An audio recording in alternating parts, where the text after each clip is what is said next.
नमस्कार, मैं हूं आकांक्षा गुप्ता और आप देख रहे हैं मृदुभाषी की खास पेशकश नेशनल बुलेटिन, जिसमें हम आपको बताएंगे हमारे देश समाज से जुड़ी आज की वह तमाम बड़ी खबरें जो आपके लिए जानना जरूरी है।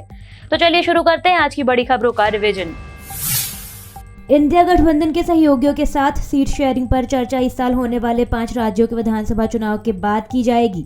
हैदराबाद में 16-17 सितंबर को हुई कांग्रेस वर्किंग कमेटी की मीटिंग में कांग्रेस के कुछ नेताओं ने पार्टी हाईकमान से यह मांग की है। मीडिया रिपोर्ट्स में सूत्रों के हवाले से बताया गया कि यह मांग करने वाले ज्यादातर नेता उन राज्यों से हैं जहां कांग्रेस का सीधा मुकाबला इंडिया गठबंधन की दूसरी पार्टियों से है। इन नेताओं को भरोसा है कि पार्टी 5 राज्यों के विधानसभा चुनाव में अच्छा परफॉर्म करेगी, जिससे वे सीट शेयरिंग के दौरान मजबूत स्थिति में रहेंगे। पुरानी संसद में सोमवार को संसद की कार्यवाही का आखिरी दिन है। मंगलवार यानी 19 सितंबर से संसद की कार्यवाही नई पार्लियामेंट बिल्डिंग में होगी। पीएम नरेंद्र मोदी ने पुराने भवन में 50 मिनट की आखिरी स्पीच दी। पीएम ने इस दौरान पूर्व प्रधानमंत्रियों को याद करते हुए कहा, ये वो सदन है जहां पंडित नेहरू का स्ट्रोक ऑफ मिडनाइट की गूंज हम सबको प्रेरित करती है। इंदिरा गांधी के नेतृत्व में बांग्लादेश के मुक्ति संग्राम का आंदोलन भी इसी सदन ने देखा था। राष्ट्रीय स्वयंसेवक संघ प्रमुख मोहन भागवत ने वामपंथी विचारधारा पर जमकर हमला बोला।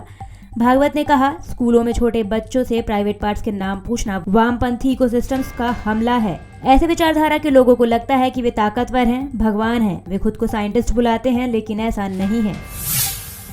जमीन घोटाला मामले में ईडी की पूछताछ से राहत के लिए मुख्यमंत्री हेमंत सोरेन ने सुप्रीम कोर्ट का रुख किया था। सुप्रीम कोर्ट ने इस मामले में मुख्यमंत्री हेमंत सोरेन को राहत नहीं दी। उन्हें इस मामले में हाई कोर्ट जाने का निर्देश दिया गया है। अब मुख्यमंत्री हेमंत सोरेन इस मामले को लेकर हाई कोर्ट में अपील करेंगे और ईडी की कार्यवाही पर रोक की मांग करेंगे। इसरो के सूर्य मिशन आदित्य L1 ने साइंटिफिक डेटा कलेक्ट करना शुरू कर दिया है। इसरो ने सोमवार को बताया कि स्पेसक्राफ्ट पर लगे supra thermal and energetic particle spectrometer यानी स्टेप्स इंस्ट्रूमेंट को 10 सितंबर को पृथ्वी से 50,000 किलोमीटर दूर एक्टिवेट किया गया था। डेटा की मदद से सूर्य पर उठने वाले तूफान और अंतरिक्ष के मौसम के बारे में जानकारी मिलेगी। हरियाणा में नू हिंसा में कांग्रेस विधायक मामन खान का 2 दिन का रिमांड बढ़ने और भाजपा सांसद के मोनू मानेसर के समर्थन में आने पर मुख्यमंत्री मनोहर लाल ने अंबाला में जवाब दिया। उन्होंने कहा कि मामन खान का 2 दिन का रिमांड बढ़ा है, यह कोर्ट और जांच एजेंसी का काम है। वहीं मोनू मानेसर पर कहा कि पुलिस मामले की गहनता से जांच कर रही है, जो सही निष्कर्ष तक पहुंचेगी। अरानी हिंडनबर्ग मामले में सोमवार को सुप्रीम कोर्ट में एक नई याचिका दायर की गई है। याचिका में नई एक्सपर्ट कमेटी का गठन करने का अनुरोध किया गया है। याचिका में कहा गया है कि कमेटी में ऐसे व्यक्तियों को शामिल किया जाए जिनकी छवि बेदाग हो और जिनका अडानी हिंडनबर्ग मामले से किसी भी तरह से कोई लेना देना ना हो। वित्त, कानून और शेयर बाजार से जुड़े एक्सपर्ट्स को भी कमेटी में शामिल किया जाए। याचिका पर सुप्रीम कोर्ट 13 अक्टूबर को सुनवाई कर सकता है। विदेश मंत्री एस जयशंकर ने ग्लोबल ट्रेड के बारे में बात करते हुए कहा कि पश्चिमी देश बुरे नहीं हैं।